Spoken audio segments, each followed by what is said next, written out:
Cases in the Boston area are now declining. The Chicago curve appears to have flattened, which is terrific, and Detroit has passed its peak. These trends demonstrate that our aggressive strategy to battle the virus is working, and that more states will soon be in a position to gradually and safely reopen. It's very exciting. It was very exciting even today watching and seeing what's happening, and people are getting ready and they're all excited. I do want to mention a man who's done a very good job for us, Dr. Robert Redfield, was totally misquoted in the media on a statement about the fall season and the virus. Totally misquoted. I spoke to him and he said it was ridiculous. He was talking about the flu and corona coming together at the same time. And corona could be just some little flare-ups that we'll take care of. We're going to knock it out. We'll knock it out fast. But that's what he was referring to, coming together at the same time. And I think rather than waiting, I'd ask Dr. Redfield to come up and say a couple of words just to straighten that out, because he didn't say it was a big explosion. The headline in the Washington Post was totally inaccurate. The statement wasn't bad in the Post, but the headline was ridiculous, which is, as I say, that's fake news, and CNN is fake news like crazy. They had just totally the wrong story, which they knew. They were asked to change it, and they wouldn't do that. And it was false. So I'll ask Dr. Redfield, who is a real professional, to come up and explain, please. Thank you very much. Thank you, Mr. President. I really do think it's important to clarify this as we build the confidence of the American people. When I commented yesterday that there was a possibility of the fall-winter, next fall and winter, it could be more difficult, more complicated, when we had two respiratory illnesses circulated at the same time, influenza and the coronavirus 19. But I think it's really important to emphasize what I didn't say. I didn't say that this was going to be worse. I said it was going to be more complicated, or more difficult, and potentially complicated, because we'll have flu and coronavirus circulating at the same time. I want to emphasize that we continue to build the nation's public health infrastructure to ensure that we have the capacity to stay in the containment mode. Those of you who heard me talk before, I've told you that in January and February, up to February 27, 28, this nation had 14 cases. We were in the containment mode. And then unfortunately, the virus overwhelmed, where we got into extreme mitigation. We are building that public health capacity now to make sure that we stay in the containment mode for the upcoming fall and winter season. So we will not need to resort to the kind of mitigation that we had to this spring. I have confidence that our public health response of early case recognition that we've talked about, isolation and contact tracing, combined with our plans for increased surveillance, particularly for the most vulnerable, will be an effective public health strategy, so our nation will be able to maintain itself in the containment mode. And again, that will be supported by the American public's continued cooperation, obviously in the areas of personal hygiene and the types of social distancing strategies that may be appropriate. The key to my comments, and the reason that I really wanted to stress them, was to appeal to the American public to embrace the flu vaccine with confidence. One of the greatest tools we have as we go through the fall, winter season that we're into, is to get the American public to embrace the influenza vaccine and thereby minimize the impact of flu to be the co-respiratory disease that we confront. Thank you very much. Can I just be clear? Just to clarify. He was misquoted, totally misquoted. He said they could come together. They didn't talk about that. And his whole purpose in making the statement was to get a flu shot so that next fall we don't have such a big season of flu. And we possibly won't. But as you said, it's possible if the corona even comes back, and he doesn't know that it's going to, and neither do I. We spoke at great length. And I think the doctor will speak if you'd like to continue, but we may have some embers, and we're going to put them out of corona. But we may have a big flu season. But that's different. Flu is very different from corona. So a follow-up question? Yeah, go ahead. Okay, so Dr. Redfield, the Washington Post, which you did the interview with them, they quoted you as saying there's a possibility that the assault of the virus on our nation next winter will actually be even more difficult than the one we just went through. And when I've said this to others, they've kind of put their head back. They don't understand what I mean. We're going to have the flu epidemic and the coronavirus epidemic at the same time. Is that what you said to the Washington Post? Yeah, that's what I was trying to say to you just a minute ago, that the issue that I was talking about being more difficult, is that we're going to have two viruses circulating at the same time. This spring that we just went through, February, we had a benefit of having the flu season ended. So we could use all our flu surveillance systems to say, whoops, this is coronavirus, we need to focus. Next fall and winter, we are going to have two viruses circulating. And we're going to have to distinguish between which is flu and which is the coronavirus. And so the comment that I made, it's more difficult. Doesn't mean it's going to be more impossible.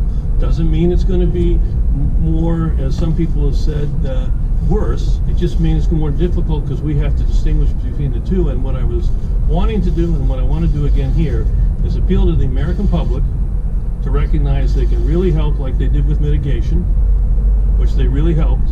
I need them to help now to best prepare us by getting the flu vaccine and taking flu out of the picture. That quote, but excuse me. Have corona coming back, just so you understand. Doctor, would you like No, but that quote that I just read was accurate, right, sir? That's the quote from the Washington Post. You were accurately quoted, correct? I'm accurately quoted in the Washington Post. As difficult, but the headline was headlines. What is the headline? Well, the headline. The headline says CDC director warns second wave of coronavirus is likely to be even more devastating. And isn't that That's not correct? what he said. That's not what he said. But if you have the two things The happening, headline doesn't cover. No, I actually think it's actually going to be, I think the American public is going to heed the request to relook at their vaccine hesitancy, to vaccine with confidence for flu. And I'm confident that the public health infrastructure that we're putting together now across this country, so that we can early case diagnose, isolate, and contact trace, as I say,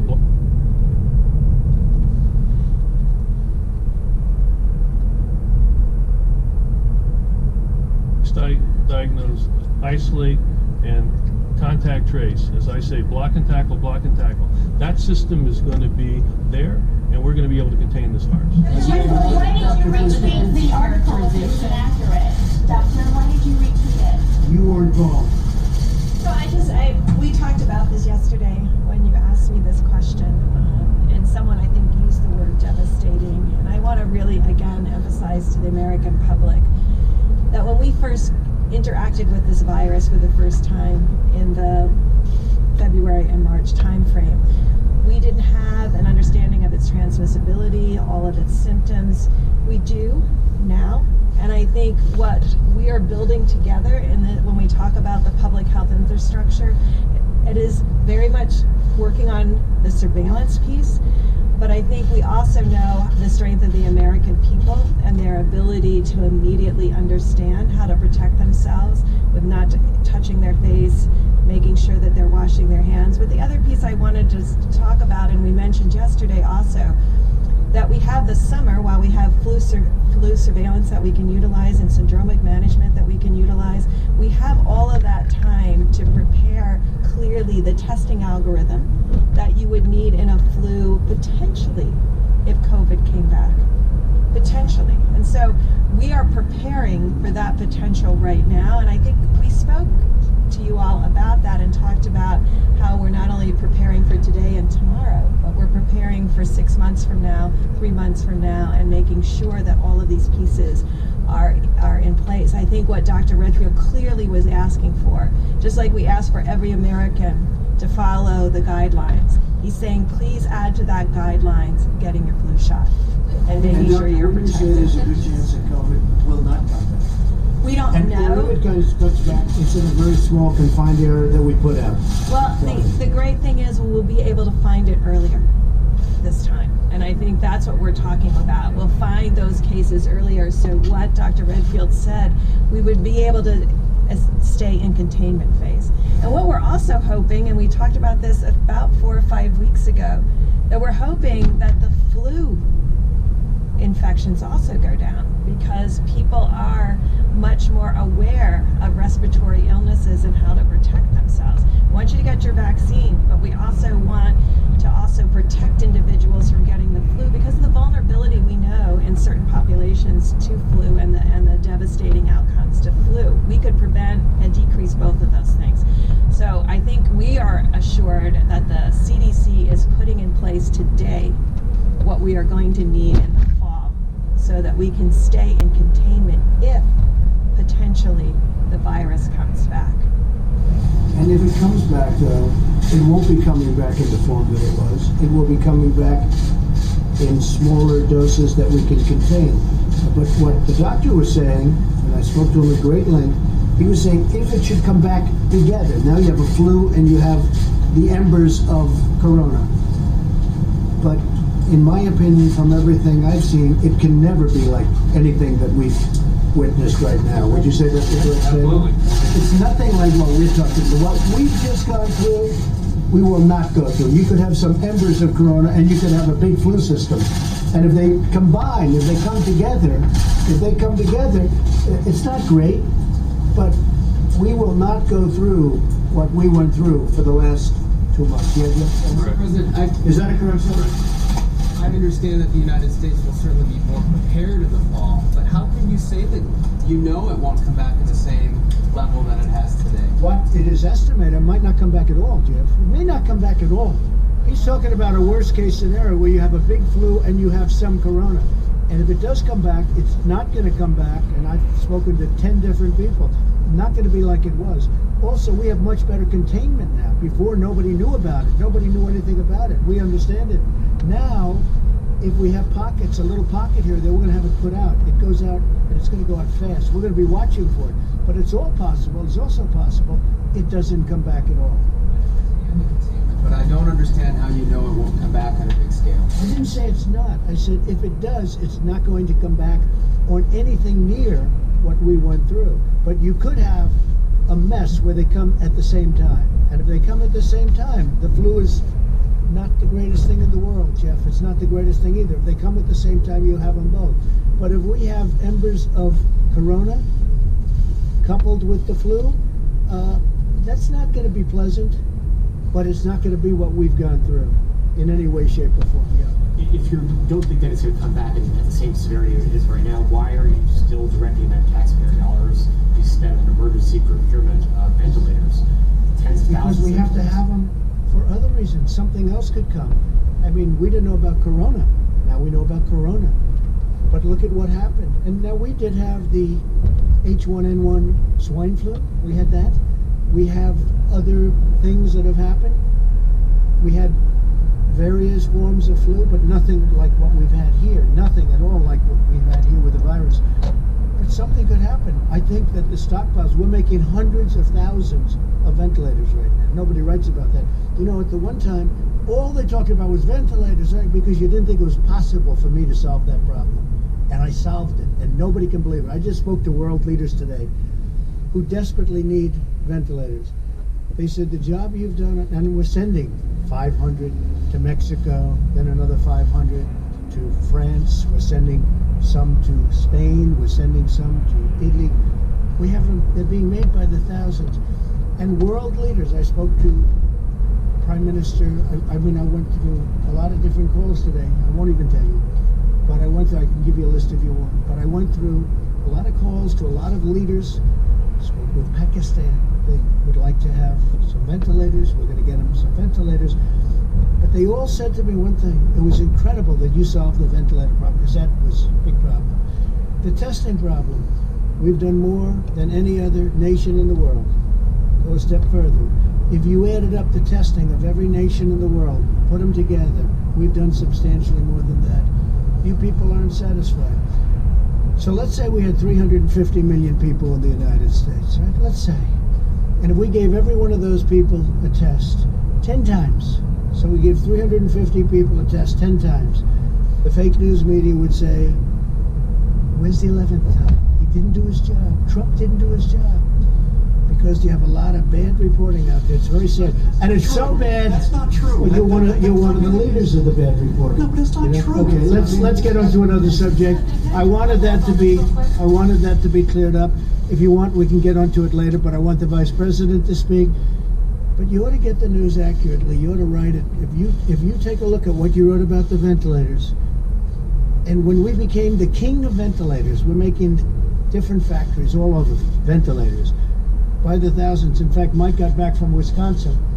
First thing he did, he called up. I said, how's it going? He said, you're not going to believe. He just saw a plant, a factory, where they're making ventilators. I think I can say the words were unbelievable. He said it was unbelievable when he saw the quality of the equipment, the professionalism, a tremendous number of, how many workers would you say with it?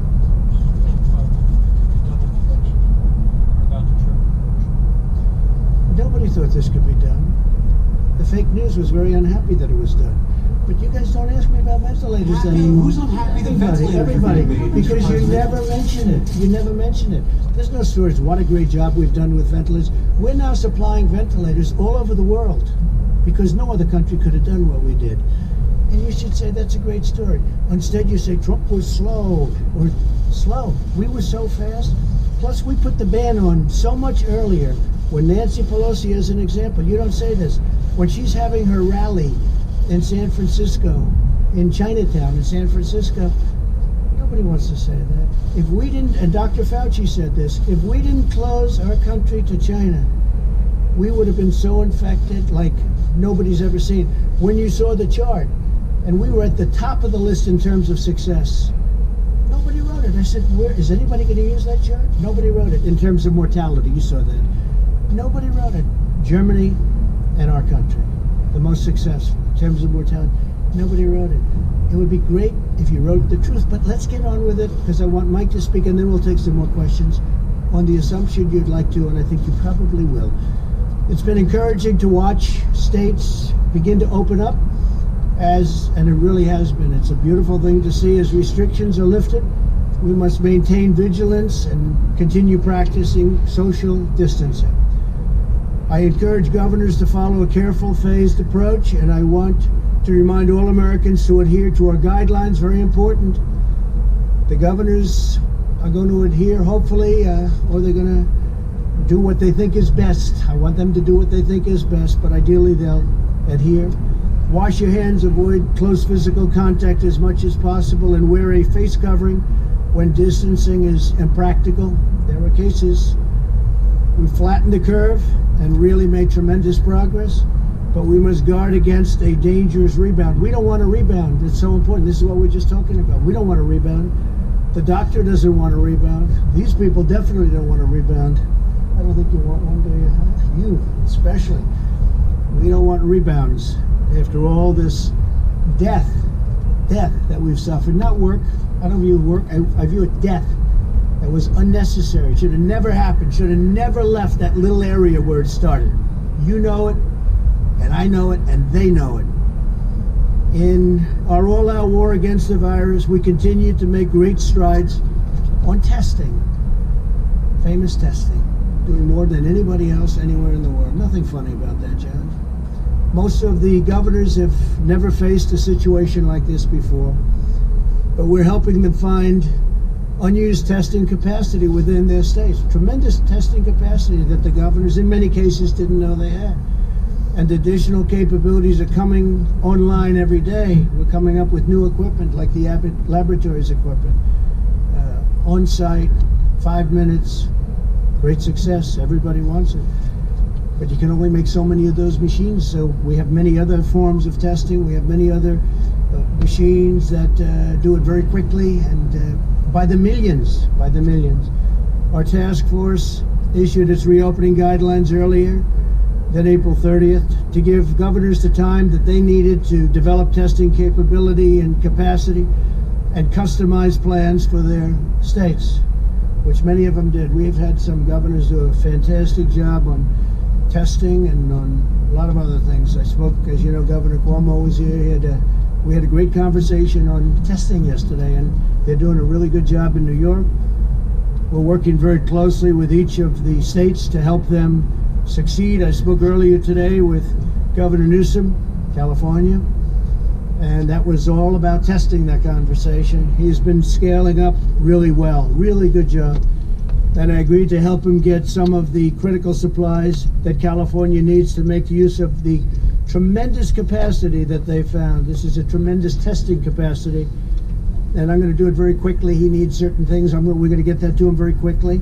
Now, could he get it himself? Yes, but I can get it faster. He understands that, and he's done a great job, and we're going to have it to him. We're going to have a lot of it to him over the next 2 days, and we're going to beef it up the following week, get him a lot of additional. He's done a really terrific job in California. Some of the governors have done a fantastic job working with us. I told the governor of Georgia, Brian Kemp, that I disagree strongly with his decision to open certain facilities which are in violation of the Phase 1 guidelines for the incredible people of Georgia. They're incredible people. I love those people. They're great. They've been strong, resolute, but at the same time, he must do what he thinks is right. I want him to do what he thinks is right. But I disagree with him on what he's doing, what I want to let the governors do. Now, if I see something totally egregious, totally out of line, I'll do. But I think spas and beauty salons and tattoo parlors and barber shops in Phase 1, we're going to have Phase 2 very soon, is just too soon. I think it's too soon. And I love the people. I love those people that use all of those things, the spas and the beauty parlors and barber shops, tattoo parlors. I love them. But they can wait a little bit longer, just a little bit, not much, because safety has to predominate. We have to have that. So I told the governor very simply that I disagree with his decision, but he has to do what he thinks is right. I'm excited to announce that in the coming weeks, the Air Force Thunderbirds are incredible, and the Navy Blue Angels, equally incredible, will be performing air shows over America's major cities and some of the cities that aren't major cities. They're going to be doing a lot of work, a lot of very dangerous flying. It's dangerous, you know, the odds when you start going at massive speeds and you're 18 inches away from each other. That's dangerous work. Your son is a great pilot, and I don't know if he could be. Could he be a Thunderbird? I don't know. I think he probably could, from what I hear. I don't know if I'd want him to be, because it's incredible what they're able to do, and to sacrifice our front line. What we're doing is we're paying tribute to our front line healthcare workers confronting COVID, and it's really a signal to all Americans to remain vigilant during the outbreak. This is a tribute to them, to our warriors, because they're equal warriors to those incredible pilots and all of the fighters that we have for the more traditional fights. We win, and we win. If we want to win, we always win. Sometimes we don't want to win, so we just go to a standstill. But that's always, that's not the way this country works. Operation America Strong was the idea of our great military men and women, the Thunderbirds and the Blue Angels crews, who wanted to show support to the American medical workers who, just like military members in a time of war, are fiercely running toward the fight.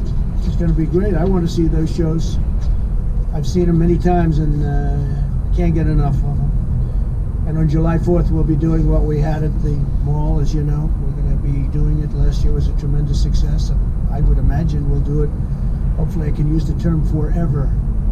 It was a great success, as you remember. Even though it was pouring, it was raining so hard. It was raining. That was about as hard as I've seen in a while. But it was an amazing success. Didn't bother the pilots, didn't bother the military, didn't bother the crews that we had there. So we're going to be doing that again on July 4th. Our great military is operating at 100% during this crisis, and thousands of troops are deployed alongside of civilians. And the COVID hotspots, as you know, you see them all over. When I spoke with Governor Cuomo, and when I spoke to Gavin Newsom and many of the other governors. They wanted to know if we could have some military help with the medical, and we gave it to them, and in every case they said fantastic. I mean, just fantastic. New York City Mayor de Blasio called me to say it was inspiring to watch. He was there when the military came in. He said it gave everybody spirit when he saw the professionalism and the spirit that they had. They walked in and they helped a lot of people, doctors, nurses, respiratory technicians and professionals. It was an incredible thing. But everybody that saw them going to work said that was something special. So we're going to have some tremendous air shows all throughout our country, and that's in honor of what we're all going through together and the people that are helping us so much. And unfortunately, the people who have passed away from something that should never have been allowed to happen. Following around-the-clock negotiations yesterday, the Senate answered my call to replenish the paycheck